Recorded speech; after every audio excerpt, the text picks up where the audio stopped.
La hora de la función, todo gratis, señor. No se paga nada por verlo. Miss Acapulco sigue con nosotros. Pasen el mejor espectáculo de la ciudad. El mejor espectáculo de la ciudad.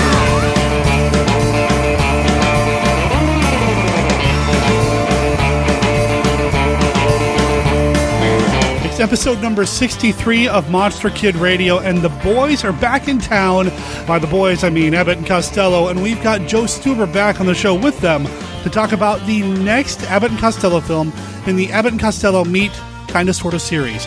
Way back in July of last year, we had Joe on the show to talk about Abbott and Costello Meet Frankenstein. Well, that film went over so well with the studio and the audience that there were more movies on the way, and Abbott and Costello Meet the killer Boris Karloff is the next movie in this lineup, and that's what we're talking about this week on Monster Kid Radio. I'm your host, Derek M. Cook. I'd like to welcome you to the show, and I'd like to thank the band Dirty Surf for letting us play the song Miss Acapulco this episode. It's available on their album Luchan Cantan Sangran and can be found at dirtysurf.bandcamp.com. You'll hear the song in its entirety at the end of the show. You can always find links to them in our show notes over at monsterkidradio.net, which is also where you're going to find all of our contact information. You can email us at monsterkidradio@gmail.com or call and leave us a voicemail at 503-479-5MKR. That's 503-479-5657. You can also find links to our Facebook group, our YouTube channel, our Flickr album, and everything else that we got going on here at Monster Kid Radio that'll keep you entertained between episodes. Speaking of being entertained, are you in the Portland, Oregon area? Well, this Thursday, January 16th, the Hollywood Theater is showing a Santo movie. Now, there's been some confusion about which movie they're actually showing.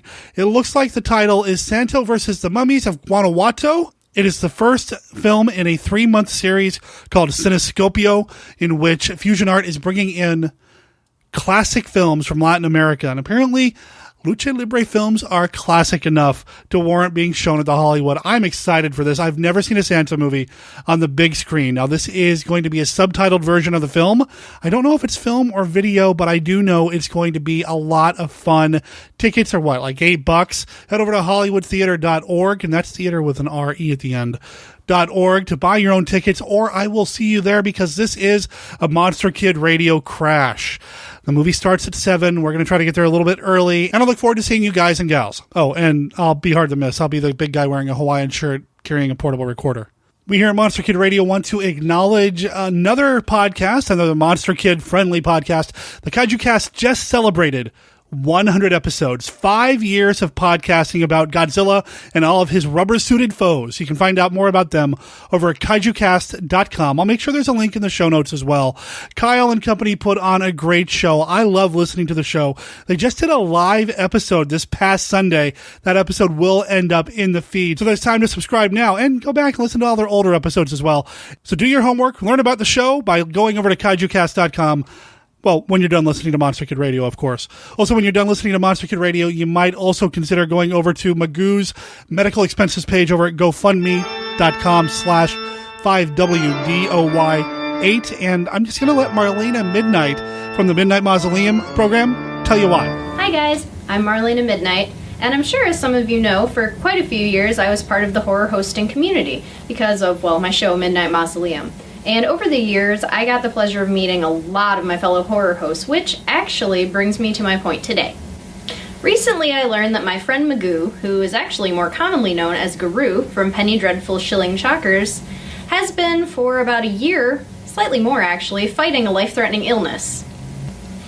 To help recoup and pay for some of the never-ending medical expenses that tend to go along with fighting a life-threatening illness, he's actually set up a GoFundMe campaign, and if you look at the bottom of the screen right now, you can see that address. So if you could go and either donate or just share the link so other people can go and they can tell other people and they can tell other people.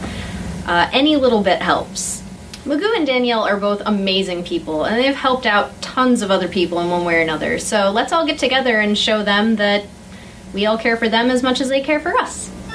Again, that was GoFundMe.com/5WDOY8.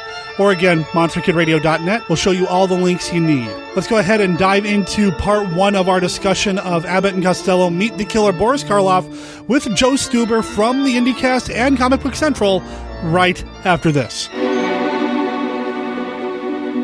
White Zombie, a new novelization of the classic horror movie from award-winning author Stephen D. Sullivan. Available now in print and all ebook formats. Find it on Amazon, Smashwords, Drive-Thru Fiction, and other quality outlets. Also available in a special edition, including the complete movie script. Grab White Zombie before it grabs you. Details at sdsullivan.com.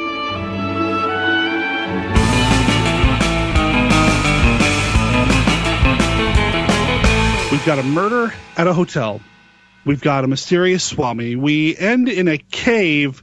Of course, it's Abbott and Costello Meet the Killer Boris Karloff. I mean, those ingredients alone just say Abbott and Costello, right? To talk about this movie, we've got Joe Stuber back on the show. Now, he was on the show a while, but it's been a long time, right, Joe? It's been a little while, yeah. You've got a lot of episodes in there between that. You were cranking them out, man. Well, you know, I think, and I've mentioned this on the show before, Joe's actually the first guy that I recorded anything for Monster Kid Radio with. When we had him on the show, guinea pig. You were the guinea pig, yeah. You were a test subject. You were our Igor. And back then we talked about. Yes. Say that again. I like it. Anyway, and we had so much fun talking about the Abbott and Costello movie.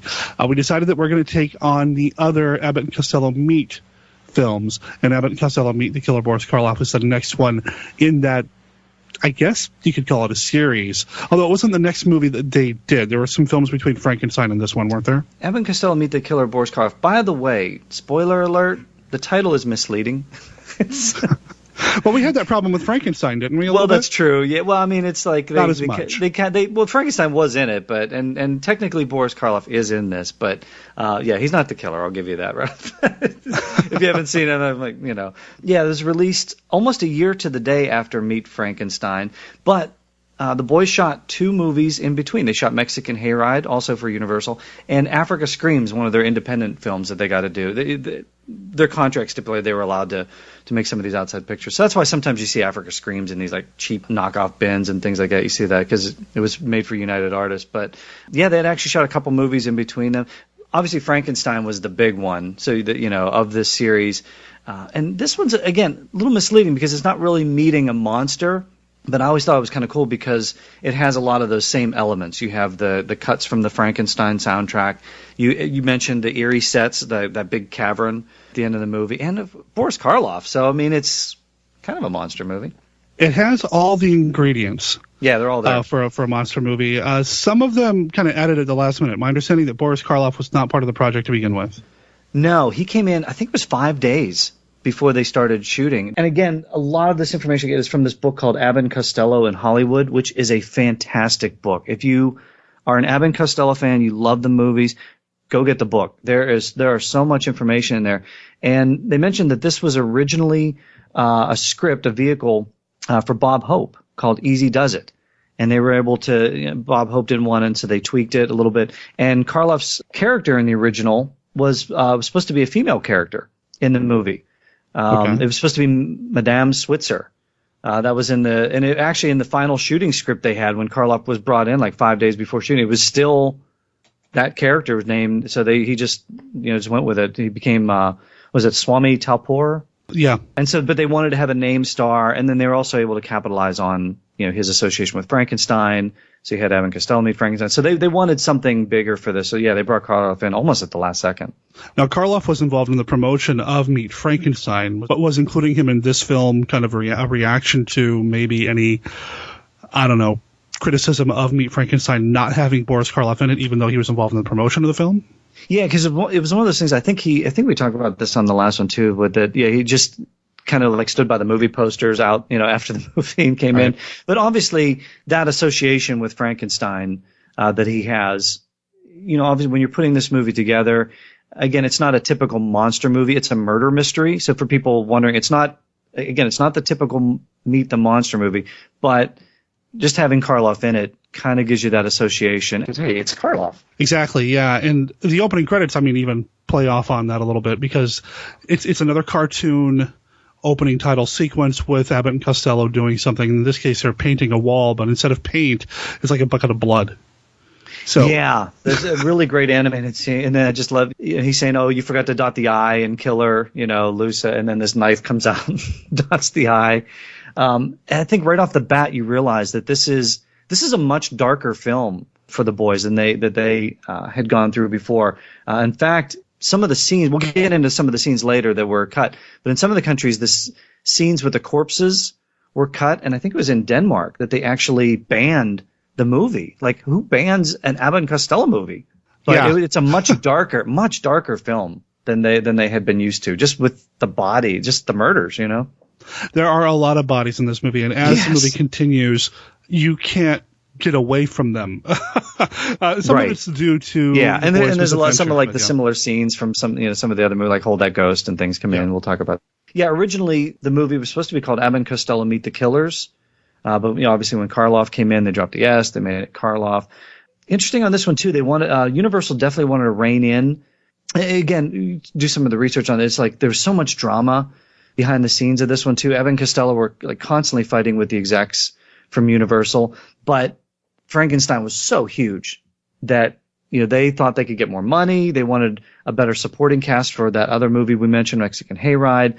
That movie, interesting enough, Mexican Hayride was budgeted, and keep in mind, we're talking late 40s here. That movie was budgeted $900,000. It was one of the highest budgets on a Universal film, and certainly one of the highest budgets for an Abbott and Costello film. Oh wow! But yeah, Mexican Hayride came in over schedule, over budget, even though it made money for them. So on this particular one, they wanted to rein things in. So on this one, they only had a budget of $685,000 for this one. So it's interesting how even with the success of Frankenstein, and they're obviously one of the biggest comedy teams, they still had to tighten the purse strings on this one. Huh. Now, my understanding, and you know a lot more about Abbott and Costello than I do, but my understanding was that when they did meet Frankenstein, their career wasn't gone, but they were kind of on a downward slope at that point, and then Meet Frankenstein kind of brought them back up. It did, yeah. That's why they were looking for more money for this one too, because they knew they could milk that. Was there an immediate attempt to roll them into another monster mystery kind of spooky movie at that point? Well, like we said, they had Mexican Hayride. That was the one that was scheduled, and then they did their independent film. But yeah, right to get back into this, they bought that murder mystery script that they had. Bob Hope didn't want it, but they wanted to capitalize on that with Karloff. So that's why he was brought in at the last second.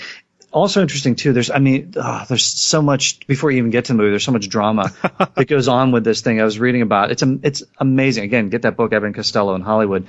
But when you go back on this film, there's some background here.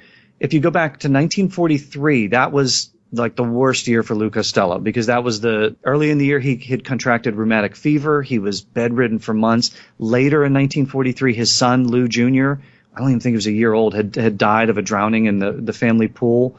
So because of these things, he had developed this Abbott and Costello Rheumatic Fever Foundation, which eventually turned into the Lou Costello Jr. Youth Center. The reason I mention that is because on this film here, Abbott and Costello Meet the Killer of Boris Karloff, in between scenes, Lou is like on the phone trying to raise money, tens of thousands of dollars, to keep this center open. Oh. Yeah, they're like shooting this movie. They wanted to get more money, not only because they felt they needed it, or deserved it from Frankenstein, which was such a huge hit, but because they were trying to keep the center going as well. So he and Bud are like trying to raise money while they're shooting this film. He said he got more support from Paterson, New Jersey, his hometown people, than he got from anybody in Hollywood. The interesting thing is Universal, they were wondering how, if this center closed down, how that would impact Lou's popularity at the box office. So Universal's like, yeah, we'll kick in whatever you need to keep the center open. And then they found out that it wouldn't impact Lou's popularity at the box office at all, so they pulled out. They didn't even... Oh, man. Yeah, it's crazy. So he's like, you see these scenes and then cut, he goes off. He's like trying to raise money. They're trying to get this charity boxing match going. The good news is they did save the center. They got the charity boxing match. They raised the money. They paid the mortgage. They were able to keep this thing going. Unfortunately, and you could probably tell in some of we'll talk about this, but the stress really began to take its toll on Lou, because we talked about sort of getting at the end of the career. You'd mentioned he had to take frequent breaks while filming the cavern scene that we'll talk about at the end. But just the pressure of his health concerns and trying to keep the center open and all these different things. It began. If he had a nervous breakdown while he was filming, he told the director Charles Barton, who also directed Frankenstein. This was his 7th and final Abbott and Costello film. He said, point blank, "You're directing a dead man," while they were filming this movie. And then after they filmed it, he had a relapse of rheumatic fever. He said he lost 50 pounds in 5 days.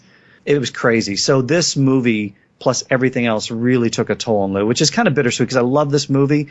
But just knowing all the background drama that was going on while he was making it. The good thing is the center, if you go to LA, it's still open today. It's still got Lou Costello Jr.'s name on it. So that's kind of amazing. But that just made this movie so much more special to me to realize what they were going through while they were making it. So it's interesting to get the background on these guys and what they were going through. They're top box office draw, and they're still trying to scratch together money to keep things open. I remember as I was watching it, and full disclosure, this was a first-time viewing for me. While watching it, I felt like while there hadn't been a lot of time between this one and Meet Frankenstein, especially with him, he seems to have aged a little bit. With Lou? Yeah, and he seems to have slowed down a little bit. And then they throw him into the cavern stuff at the end, and, man, he's running around, and he's much more physical again, and I'm just thinking, man, that had to be exhausting for that guy, because the rest of the movie, I'm feeling like he's kind of holding back a little bit. Not like he's not in it, into the performance, but he physically isn't as present. No, it's not the manic and the slapstick from some of the early movies, and probably not even as much as Frankenstein. That was a pretty big one, too. But yeah, again, you get some of that background, and you realize just what he was going through. I mean, they were struggling just to get this thing made, and to keep. And obviously, as soon as they were done, Lou, had a relapse of that rheumatic fever. So it really took a toll on him. And there's another scene we'll talk about when we get into it later, the steam bath scene. And once we get to that point, I'll mention that. But that's another aspect that almost took a huge toll on Lou too. Yeah. So again, it's Abbott and Costello meet the killer Boris Karloff. They do meet Boris Karloff. We'll just we'll say that. Oh yeah. I mean, he's in the movie. He's one of the characters. Yeah, but it's very cool. So if you don't want to know who the killer is, push pause, go watch the movie, and then come back. But we're going to discuss it. We'll break it down. But it's really cool. You mentioned it's a dark and stormy night, and it opens in Crandall's Lost Cavern Hotel. It really sets up a perfect murder mystery. I love the name of the hotel. I'd go to the Lost Caverns Hotel. That's awesome. It's perfect. Once it presents itself, it's like this huge European kind of play. The sign mentions all the different amenities they have and everything. So it's just kind of cool. But yeah, full blown murder mystery right off the bat. And in it, Lou Costello and Bud Abbott work at the same place, but you don't get the impression that they're really good friends or have a lot of history with each other. Well, they're cousins, so they're either like how family fights. So exactly, that's the thing. There seems to be more of a distance between them at the beginning, anyway. Like right off the bat, it does soften as the movie continues as they go on this adventure. But I have to say, are we going to call them Casey and Freddie? Or do we call them Bud and Lou? To me, it's easier just call them Bud and Lou. Because it's like, even when you watch, whatever you want, you're driving. It's just, when I watch an Abbott and Costello film, I don't even care what their characters' names are. That's true. This is Jack. Or in this case, it's Casey. So Lou is Freddie Phillips, and Bud is Casey Edwards. Casey, or Bud Abbott, is the house detective at this hotel because apparently the hotel needs a detective on staff. And which makes me wonder about the kind of people you hire at the hotel, that you need to have a detective on hand just in case. Well, it's called Crandall's Lost Cavern Hotel. I mean, it's already kind of ominous as we start there. So, yeah, you might want to have somebody around just in case things get a little squirrely. So he's the house dick, they call him a couple of times. And then Freddie Phillips Costello is bellhop, a bellboy, for a few minutes. For a little while, yeah. Not a very good one. But would you expect anything else? No, and you do get a little bit of that kind of slapsticky, but it's nowhere near as elaborate as, say, the sequence at the beginning of Meet Frankenstein with all the crates and the boxes and everything else. I mean, it's nothing nearly like that. No. I mean, it's just enough to set up the murder mystery. So, and again, it's not typical for the boys, but yeah, pretty good. I mean, it sets, and I do like the fact that they do give Abbott some actual detecting to do in this. He does do some background search on one of the suspects. He goes to the inspector. He starts talking. So it's not like they introduce these characters and they just forget who they are. You know, they do keep it consistent throughout, although they do become more Bud and Lou than Casey and Freddy as the movie goes on. But yeah, I mean, they do stick to the template that they've set up. There is some definite detective work sort of happening. It's like CSI Light. Yeah. But it is Abbott and Costello. Yes, CSI Klutz. Yeah, there you go. So yeah, there's a murder, because it is a murder mystery. We have to have a murder that happens pretty early in the movie, and I don't know how beat by beat, plot by plot point we want to get here, because I think this is something that people need to see, but we are going to spoil some moments, and we probably will spoil who ultimately is the killer as well when we get to that point. Yeah, and again, the movie is in 1949, so you got two options. You should have either seen it by now, or just go push pause, watch it, and then come back. I think the we'll still be here. The statute of limitations has run out on spoilers. I think we said that during Frankenstein. When you talk about Abbott and Costello, probably anything you talk about on Monster Kid Radio, I think the statute of limitations is up. You know, if you're listening to this, you probably, and look, we're not going to ruin anything for you. No. The plot, you want to just see the boys going crazy and doing wacky stuff. And you're going to get that in this one. There is a lot that happens. And really cool sets. And love the music by Milton Schwarzwald. And I'm telling you, he owes it quite a bit to Frank Skinner from Abbott and Costello Meet Frankenstein. Oh, great soundtrack, but man, those music cues that they use in all of the Meet the Monster movies, they're all there. And boy, they work. Really good music. I love the music. I mean, people know I'm a film score junkie, and it's one of the things I listen for in films now is just, what's the music like? And I love the music in this. It would have been right at home in, like, say, Meet Frankenstein. If Dracula had walked out of one of the hotel rooms, I would not have been surprised. Yeah. I think the music puts it definitely in the Meet the Monster category of films for me. Yeah. And how often does that happen, too? Like, when they're, like, there's all these... It should be called Abbott and Costello Meet the Red Herrings, because it's just the movie is entirely filled with red herrings. And how often are those? You see the other actors just kind of like looking at each other, like dun dun. Like, all it's missing is dun dun dun. Yeah. And then, or they, like you said, like they peek out of the door as somebody walks, and that's it. That's yep. And it's like, does that mean they're the killer? Or what? Yeah. So if Dracula comes popping out or Wolfman, that would not surprise me at all. No, not at all. No, That's a good but there's point. really not a lot of. There's really nothing supernatural happening here. I mean, like we've said a couple of times, it's a flat out murder mystery. Straight up Yeah. murder mystery. Yep. Well, I don't know how straight up, but Straight up as Abbott and Costello get. Yeah, right. So yeah, the movie starts at the hotel. As straight as an arrow, which is shot right at Lou's head. There you go. Yes. Excellent. I won't tell you who did it. Not a red herring. Yes. I mean, you're right. This film is filled with all these little moments here and there, and they're fun, delicious little bites, when Freddy or Lou, and I'm going to be struggling with that this whole conversation as well. When call him whatever you want, but it just makes more sense. I just call him Barton Lou. When Lou discovers the first body, and he brings people to go check it out, as they go down the hallway, here's somebody walking out of the room, and there's somebody else seeing something. It's like these little tiny moments that you kind of are sprinkled throughout the entire film that give it more than just a showpiece for Abbott and Costello. There are little moments here and there with the different characters that do establish that, or do keep this film in murder mystery territory without going straight out comedy, without a lot of depth to it. You know what I mean? Does that make sense? Yeah, all the trappings are there too. I mean, you've got the inspector coming in, you've got all the suspects in one place, everybody's got a motive. Some people kind of rip on the script. I've read some reviews online. They're kind of like, it's real basic, and it's no wonder Bob Hope didn't want to do it or something. I don't think it's that bad. The plot gets a little convoluted, but everything's there setting up for it. And I think you want Abbott and Costello in the middle of a murder mystery. I'm surprised it hadn't been done more often.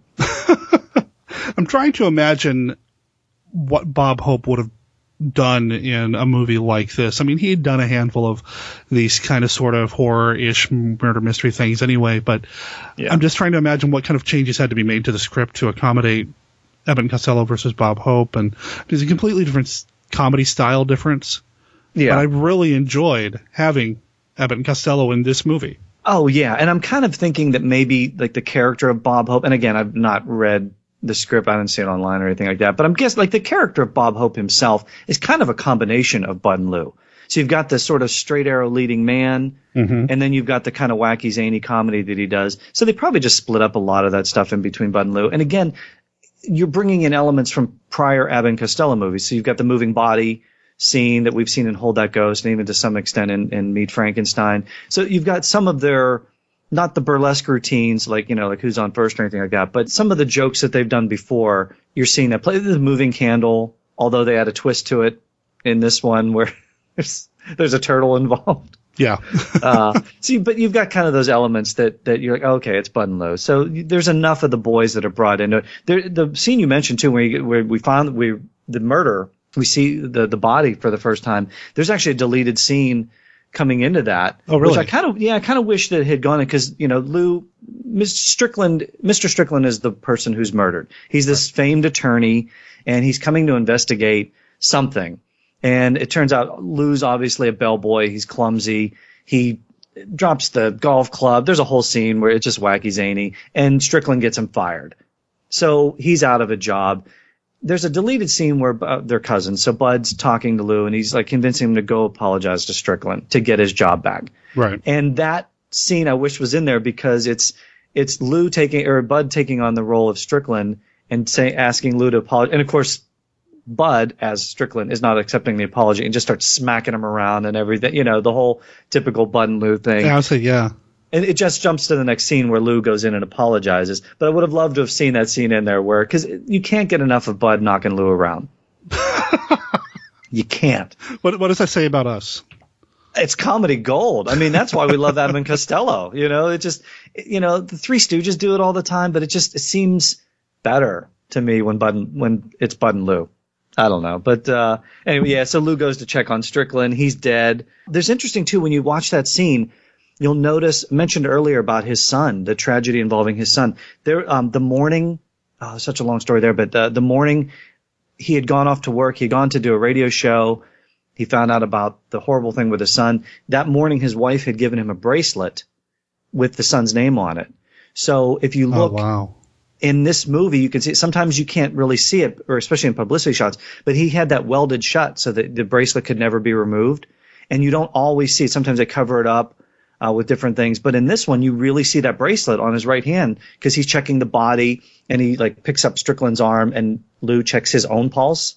Yeah. and and he's like, this guy's plenty sick, he's checking his own pulse. But you look at it on his arm, you could see the bracelet there. So you don't always get to see it, but it is in that scene. I didn't notice that, but yeah, they did spend, when you were talking about the story here behind that bracelet and all, when you were talking about that, I remember thinking there is a shot for the pulse gag. I'm going to go back and rewatch it now to see if I can see it because I never noticed that before. Yep, you can pick it up pretty clearly there. So that's kind of nice. That was a nice little touch too, to be able to see that he's like, hey, they didn't care to hide it in that particular scene. So very cool. But yeah, and so the body's there, and it's just interesting too. The hotel manager, Mr. Melton. I just love how Lou always calls him Smelton. Yeah, Melton. I don't know. Yeah, whatever. Did you get, when you were watching that? Did you get that he just kept messing up the name and left it in, or was he trying to say it? Did you think that was in the script? Man, I don't know now that you say it. Because there's so many things that they leave in, they just didn't want to do another take. Because he's like, at one point he goes, Mr. Melton, whatever. It's like it almost became Lou instead of his character for a second. So I just didn't know what you thought of that. Yeah, now that you say it, now that you mention it, I wonder if it maybe was a mess up that was made at one point. Somebody flubbed a line somewhere and he just rode with it the rest of the production. Yeah, because he just keeps calling him Smelton the whole time, which is really cool. I love that. And Melton was played by Alan Mowbray. Am I saying that right, you think? Mowbray? I believe so, yeah. Yeah, I don't know much about... Well, outside of the three characters that are in the opening credit titles, right. I don't really know much about the rest of the cast here. Oh, but one thing we, as you mentioned in the opening credits there, but Lenore Aubert. I mean, we totally forgot that. She was in Frankenstein. Well, that's true. She played Sandra in Frankenstein and is in this movie, too, and great. So, yeah, I love seeing her again. Yeah, they brought so there's her another back. Connection to Frankenstein. Mm-hmm. But yeah, other than the big three. Yeah, it's not. I don't know much about the cast here, we know Charles Barton from Frankenstein and the other Abbott and Costello movies. So I can see how this Winters is in it as well, and he played Charlie Chan in a series of movies. Did he? So okay. He plays T. Hanley Brooks in this. He played Charlie Chan. He's the guy that tries to make off with Strickland's briefcase in one scene, and then he turns around and blames Lou, which is very odd because he's walking out the door with it, and Lou grabs him, and the inspector comes over and he's like, "Oh, I was just stopping him." It's like, then why are you holding it? Everyone always tries to throw Lou under the bus in this movie, which is perfect because you have so many characters, and they all have a motive. I don't know if you want to get into it now, but they apparently all received telegrams to be blackmailed, that apparently this famed attorney Strickland, who was going to retire, he's writing his memoirs and he was going to reveal all about them. So they're all gathered together, but they all just blame Lou, which is brilliant because there's so many scenes where he's just so put upon. He's like, I didn't murder the guy. And he just feels so sad. And next thing you know, Abbott's like smacking him and like, oh, it's like, does he even believe him at this point, Well, there's a point near the end of the film, too. He's like, I didn't do it, but all the evidence says that I did. Take me away. Yeah. Just like he starts believing it. Yep. Yeah, it's a very cool picture. So yeah, I really like it. How many suspects are there or clients? Is it a total of 7? I think there's 7. Trying to recall the names now. Obviously of Karloff, he comes in as this like sort of fake swami, and then Aubert's character, she had poisoned her husband, I think, with champagne. So you get kind of a background on some of these.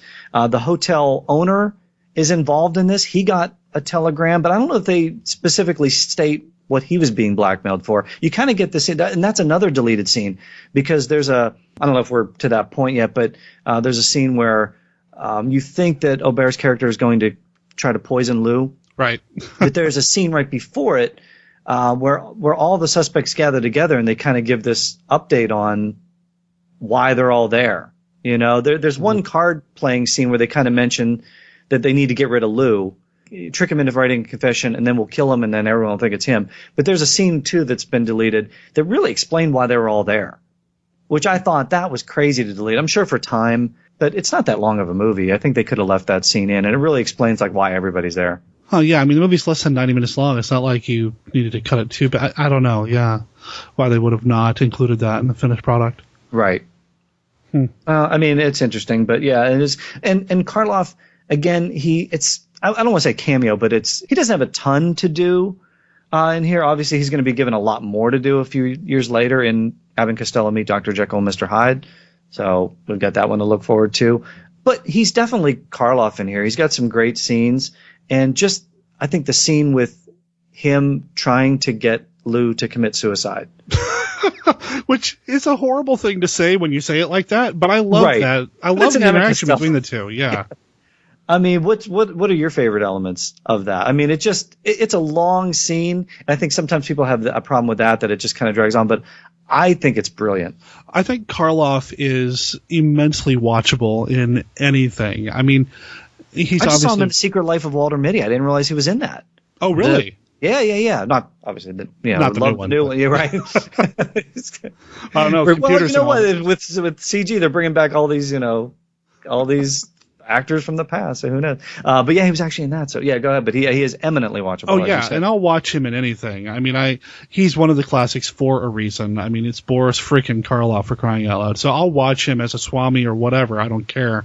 So I loved watching him in the movie. I felt like every time he showed up in the movie, though, it felt a little like a different film. He doesn't seem to fit with the others as much. Right. Yeah, it's like Sesame Street. One of these things is not like the others. Exactly. Now, that said, when he's interacting, especially with Lou, I feel like they have a connection. They have a bond, and I'm looking forward to seeing how that plays out in the Jekyll and Hyde film that we're going to do down the line at some point. But I love the entire scene. I don't think it runs too long. I think it's a nice kind of breather in the entire film, because a lot of the things that are happening in the film are not so rapid fire that you can't keep up, but it is nice to have a break every once in a while from what's going on here, because there are so many people involved and there are so many suspects and there's so much happening here with this murder mystery and, who's doing what, where, that sort of thing. When you finally get to have some time with just Karloff and Lou, I loved it. And that's the payoff. To me, this is the payoff scene of the movie, is that when you say Abbott and Costello meet the killer Boris Karloff, he's there and he's trying to off Lou. And and again, he's not coming in to kill Lou. He's trying to get Lou to do this himself. And it's just amazing. You also have those music cues from Frankenstein. Yeah. That we have playing out here. So it just really amps up that scene so much. You've got and just the way it's shot too. All the shadows on the wall. You got there's a hangman's noose that he puts there. Mm-hmm. And you see the shadow on the walls. It's swinging back and forth. And then, I don't know. Do you want to talk about what happens? Or yeah, no, that's fine. I mean, we're going to spoil parts of this. I have no problem with that. It's just like he keeps trying to get Lou to kill himself, and it's Lou Costello, so it's not going to happen. No. And it's like he puts the noose around his neck, and you're like, oh no! And then the rope breaks, and the whole ceiling comes crashing down. And then he like tells him, "Go get a gun." Yeah, and that voice, Karloff's voice, go get a gun, and you know what to do with it, or so, and of course, Lou goes and gets the bug spraying gun. Yep. And then he's like, he's like, why is there a bug spraying gun there? Of course, there's a bug spraying gun. Of course. and then just the exasperated look on Karloff's face, and then he's like, jump out of the window. Mm-hmm. So he puts Lou up on the window, jumps, but he jumps back into the room. Every once in a while, I just kind of imagine that Karloff he's thinking to himself, this is what Bela Lugosi had to deal with on Meet Frankenstein, just because he's so incompetent that he can't even follow a few simple directions, right. And it gives him a knife and tells him what to do with it, and Lou starts picking his fingernails with it. Yep. And then the line of the movie is classic. Karloff says, amazing, even under hypnosis, the will of an idiot to cling to life. It's just like that needs to be on a t-shirt. There you go. Just like have Boris Karloff's face and with Lou and just that underneath it. It's amazing. Yeah.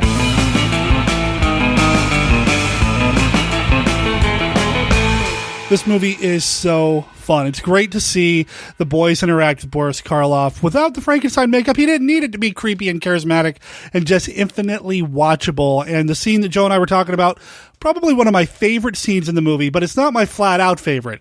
You're going to hear about what my favorite scene is in part 2 of our discussion here in a couple of days here at Monster Kid Radio when we finish our discussion about the movie with Joe. Before I sign off for this episode, I want to thank everybody who's given us a review in the iTunes store. As of this recording, we are up to 32 reviews. Remember, we have a 50 review challenge. We get 50 reviews in the iTunes store. We're going to do something special here on Monster Kid Radio, and I think we might be able to make it. But if you haven't left us a review on iTunes yet, please consider heading over there and leaving us an honest review, and we'd really appreciate it. Monster Kid Radio is a registered service mark of Monster Kid Radio LLC.